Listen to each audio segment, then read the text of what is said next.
Hi everyone, so glad you could join us today as we journey through the pages of another informative weekend edition of Jamaica Magazine. I'm your host, Theodore Henry. We'll have our bi-weekly Western Roundup segment, plus Healthwise looks at personal care and management for diabetics. And we're exploring the opportunities for improving the lives of persons with disabilities. So sit back and relax for these and more interesting features right after this important message. We work to make communities safer by essentially looking at the structures in the community that contribute greatest to social capital building.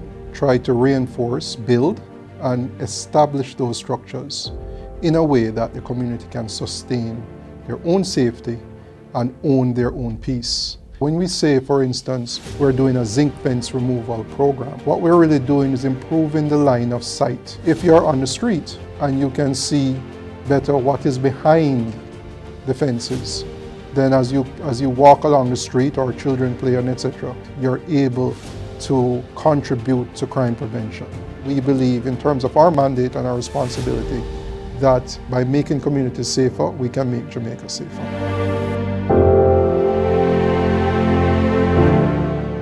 In our Western Roundup this weekend, team member Nikita Sterling looks at how students have been preparing themselves for exams, plus centenarians in the West are celebrated. So hop on for this first leg of our journey.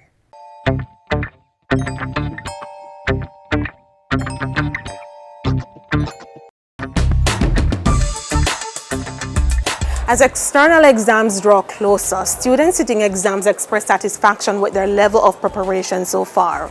And centenarians in St. James, recently feted by the Ministry of Labour and Social Security, expressed gratitude for the recognition of achieving a milestone in their lives. These are all we have lined up for you today on Western Roundup, and it promises to be good, so stick around.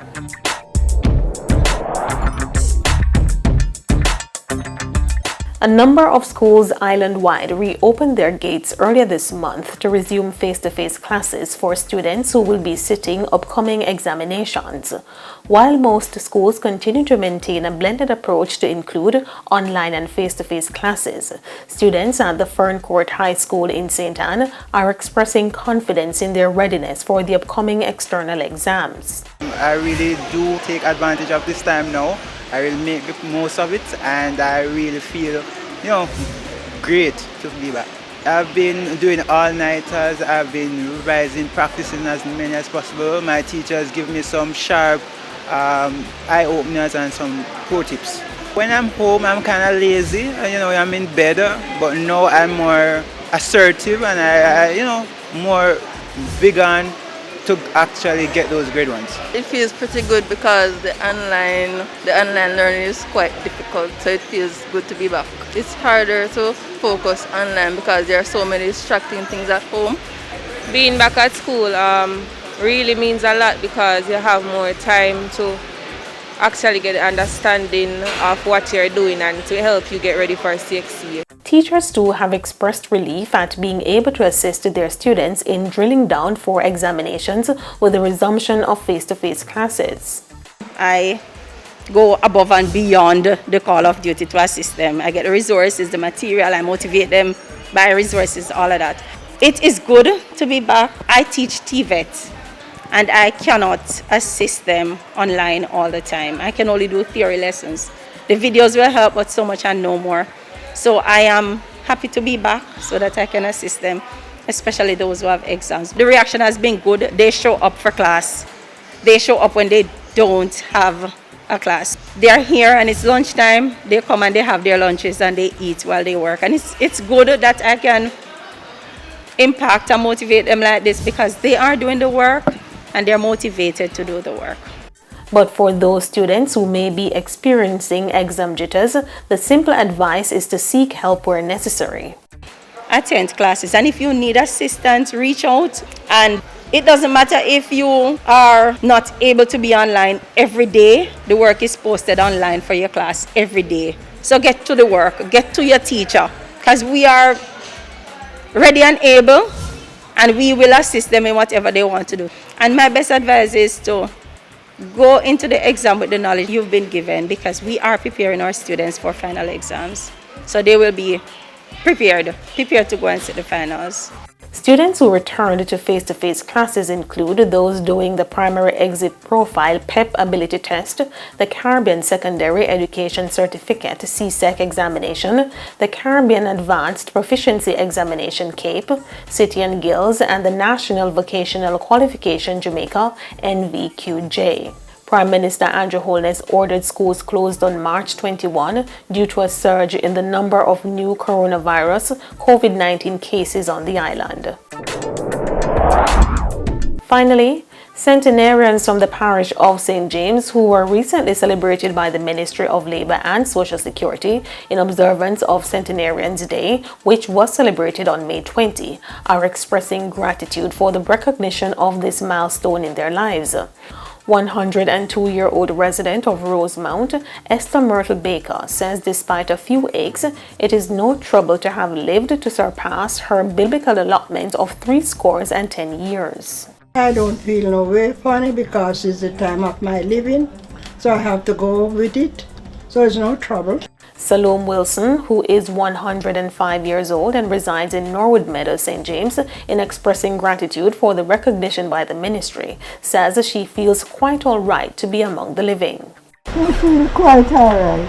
You have to take care of yourself and other people.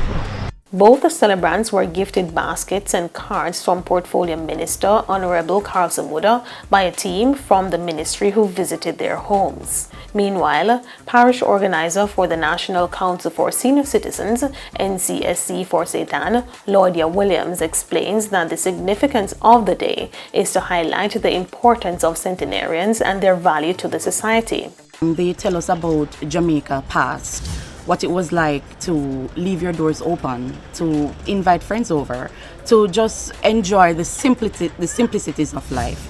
And we do not have the chance to do that very often now.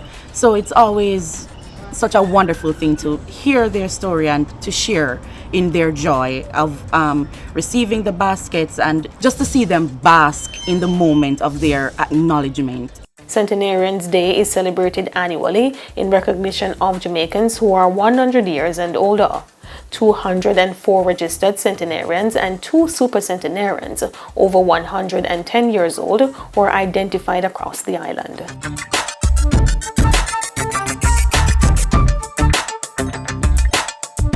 That's all for the program today. Thanks for joining us for Western Roundup, where we take you from the corners of St. Elizabeth to the hilly terrains of St. Anne.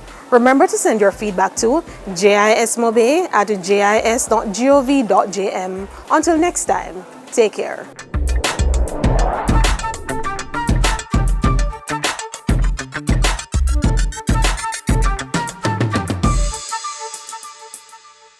Is your facility approved for COVID-19 testing? The Ministry of Industry, Investment and Commerce, through the JANAC Accreditation or Pre-Accreditation Approval Program, validates labs and point-of-care testing facilities such as medical centers. Accreditation safeguards the quality of test results and consumer well-being. Use a JANAC accredited or PAP approved facility for your tests, and let's defeat COVID-19 together. Contact the Jamaica National Agency for Accreditation, confirming competence, providing confidence in the marketplace. The foods we eat, our physical activity program, rest and relaxation, as well as pollutants in the environment, all contribute to our personal health. It's why persons with chronic non-communicable diseases, we're talking about things like diabetes, need to carefully consider their lifestyle habits and assess if they are doing the things necessary to stay in good health. Learn more in this next feature.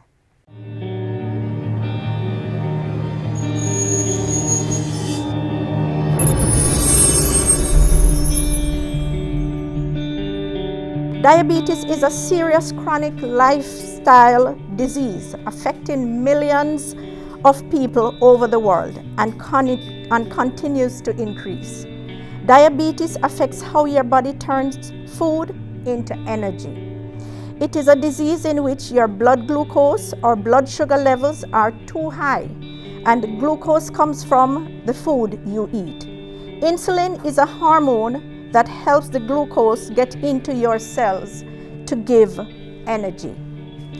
Sometimes your body doesn't make enough or any at all, doesn't make any insulin, and so it doesn't use the insulin well.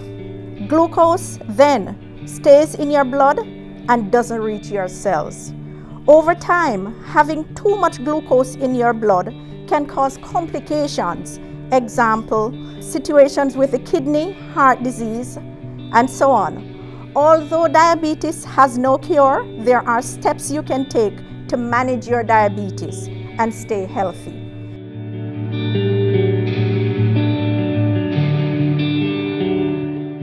It is through lifestyle that we manage the risk of diabetes. Those behaviors include increased physical activity, a healthy diet, routine health checks, and strict adherence to medication. The ministry will be championing the cause of persons living with diabetes. We have updated our clinical management guidelines, which is now available on our website, and we will be working on increasing access to testing through the introduction of point-of-care testing. This methodology of testing is the gold standard for monitoring and control of diabetes. Our agency, the National Health Fund, will continue to support persons through the provision of diabetic medication and supplies, and I encourage persons with diabetes to enroll in the NHF card program to access this benefit.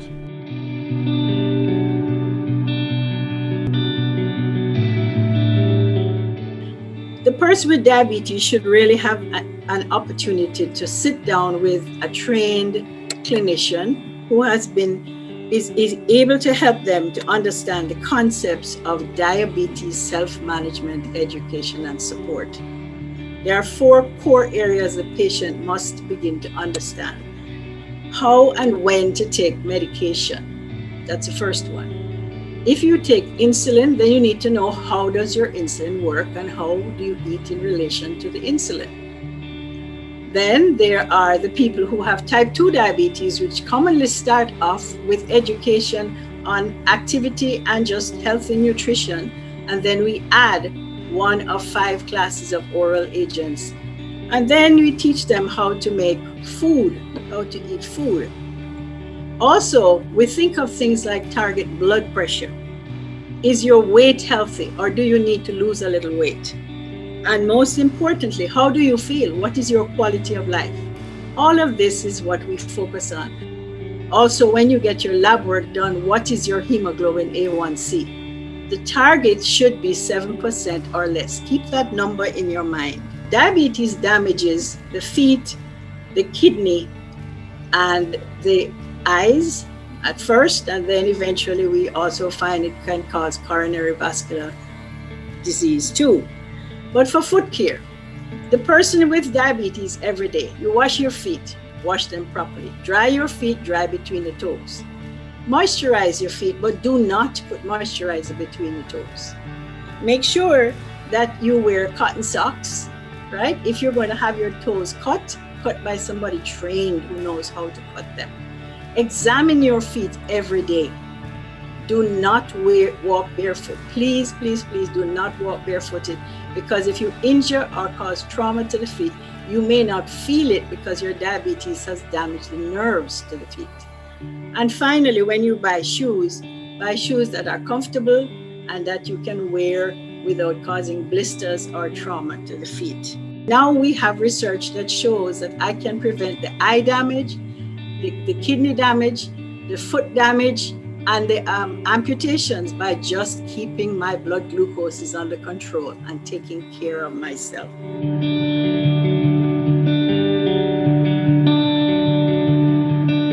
There's no such thing as a diabetic diet, but it's all about how much I eat, the timing of my meals. So it's your portion sizes is what is important. Now, what we do recommend is that persons eat at least 3 balanced meals per day and small snacks. Snacks usually mean smaller, more nourishing meals, which we usually recommend that it be your fruits, your vegetables, or you can also use your nuts. Each meal or snack should contain protein because we need it to be balanced as well. Each meal should contain at least your protein and your fat. And we also want them to select a variety of foods from all the food groups. So there is some recommendations about the amount of fruits that you should eat per day. We usually say 2 to 3 servings. We want you to include a variety of vegetables daily. We also want you to include more peas, beans, and nuts in your daily meals.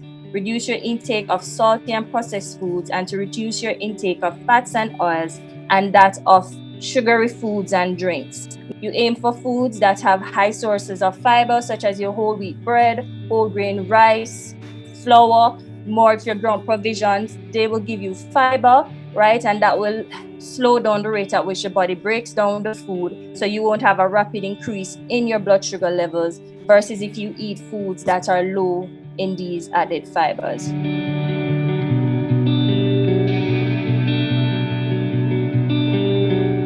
When you're having alcohol as a person living with diabetes, is not to have it on an empty stomach, because it gives the risk of lowering your blood sugar.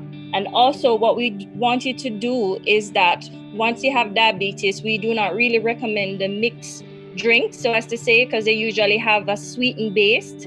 For women, it's usually you can have a drink per day, and for men is no more than 2 drinks. And what is a drink? Usually for beer, it's not more than 12 ounces. And for like a shot, it's usually a shot, which is about 1.5 ounces. And for wine, recommendation is usually about 5 ounces thereabout.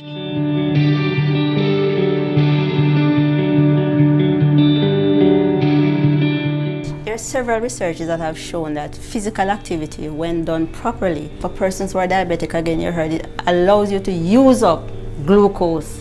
For children, the recommendation is at least 60 minutes, 5 days a week of moderate to vigorous activity, and it must be a combination of muscle and bone strengthening activity. That's the recommendation for our children. For adults, it's at least 30 minutes, 5 days a week to get some health benefit, meaning increased circulation, reduce stress. And for the elderly, it's at least 30 minutes, 5 days a week. If you're a diabetic patient, these are some of the activities that are very good for you. Swimming, jogging, dancing, these activities, they're not very vigorous. You maintain them at a low to moderate pace, and it's a very effective way of managing and controlling your blood glucose or your blood sugar. If you are going to start a physical activity program, that you check with your doctor before you start, because if you have a condition, if you're diabetic, hypertensive, you have any other medical condition, your doctor will determine the intensity level, the type of activities that you can do.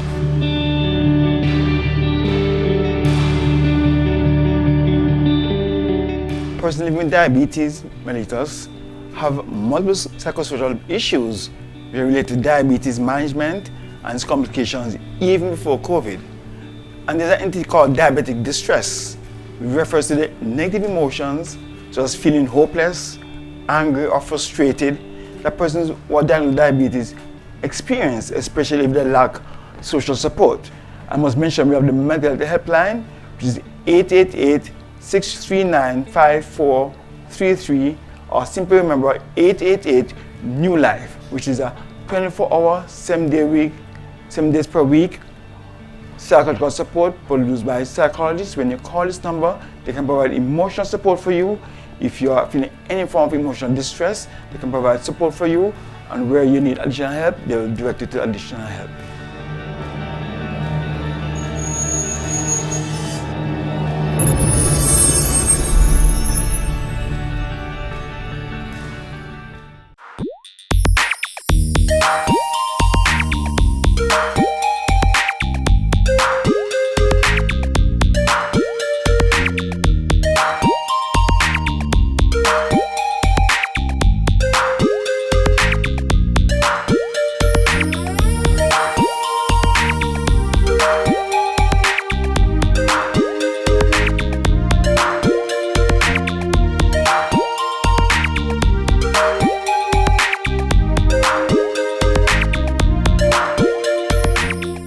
As we continue to look at the support available for persons living with disabilities, our next stop is to assess how one entity is providing access to assistive devices. Keep watching to learn more about these devices and where to get them.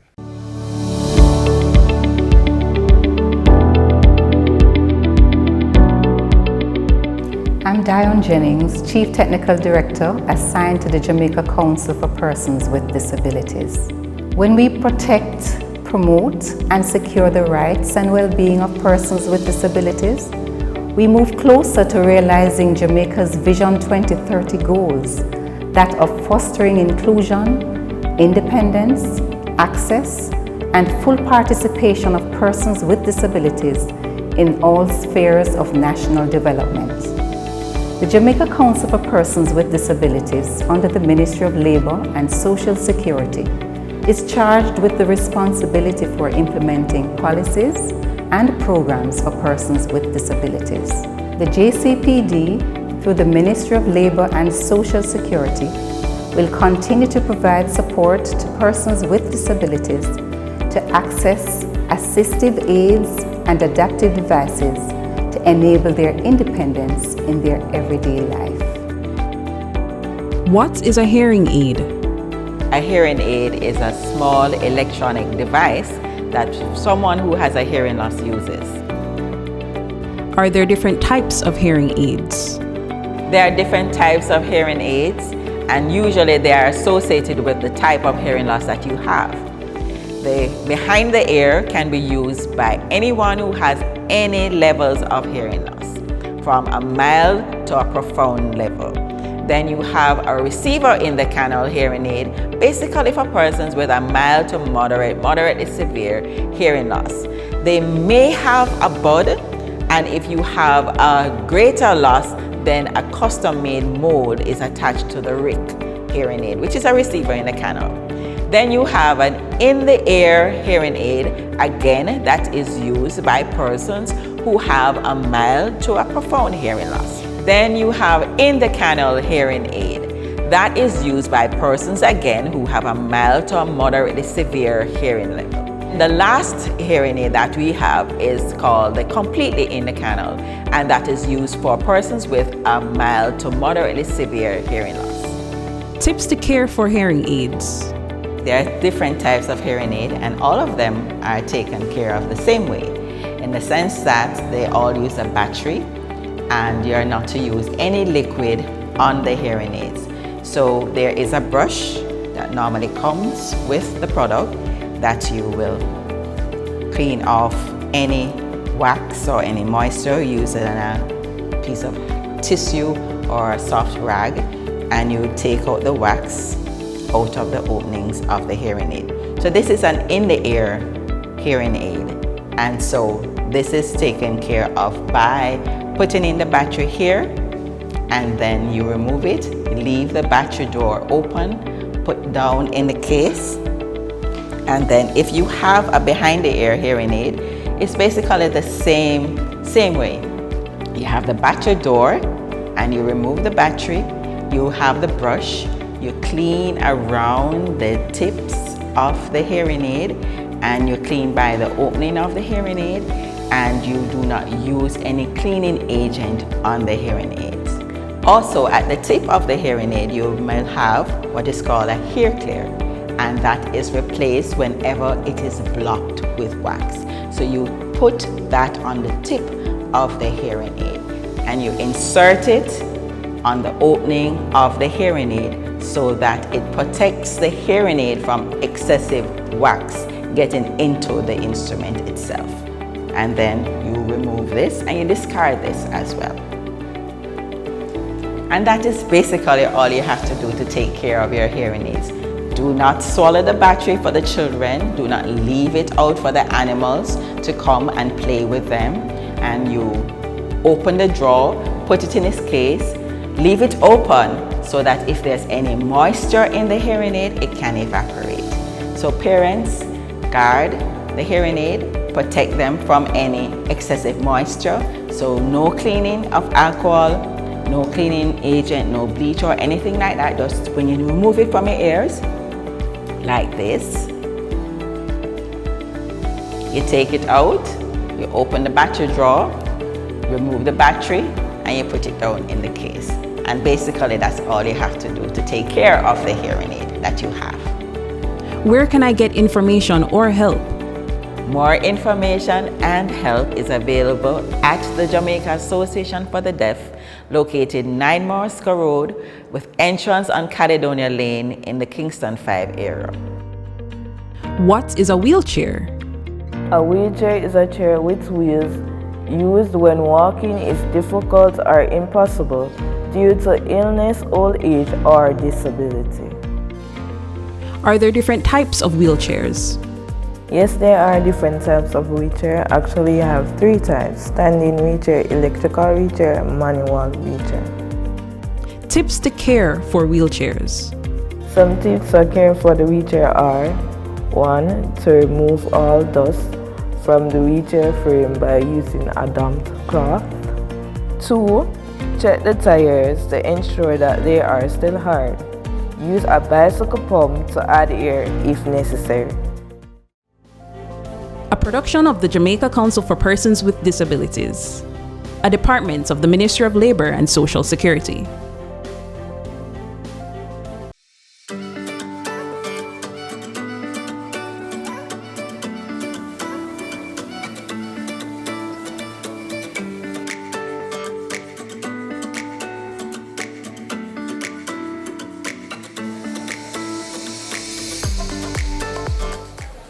My name is Norma Bengiat, and I just had the vaccine. It just a little stick, really nothing at all.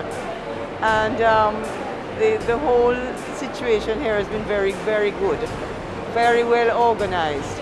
I was so happy when I heard persons in my age group were able to get it, because I think it's very important that we should protect ourselves against the virus, because it's taking so many lives, costing the country so much. So whatever we can do to cooperate and get rid of this virus, I think we should try. I am 101. The health care requires it.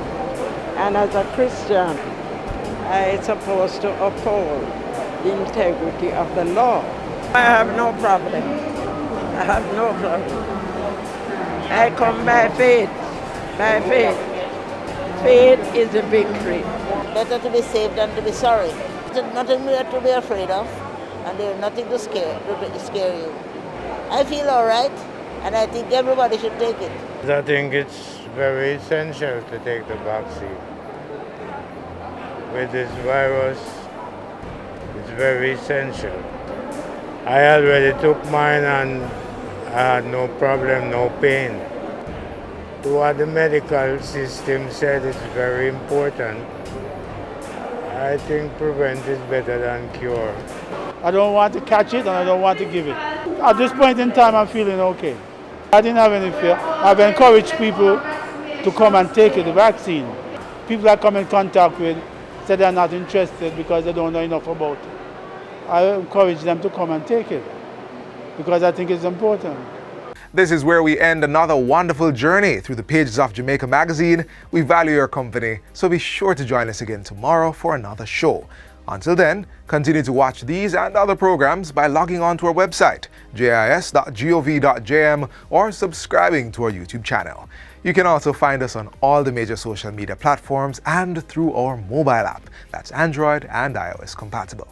On behalf of the entire production team, I'm Theodore Henry, reminding you to follow the COVID-19 protocols and stay safe. This has been a production of the Jamaica Information Service, the voice of Jamaica.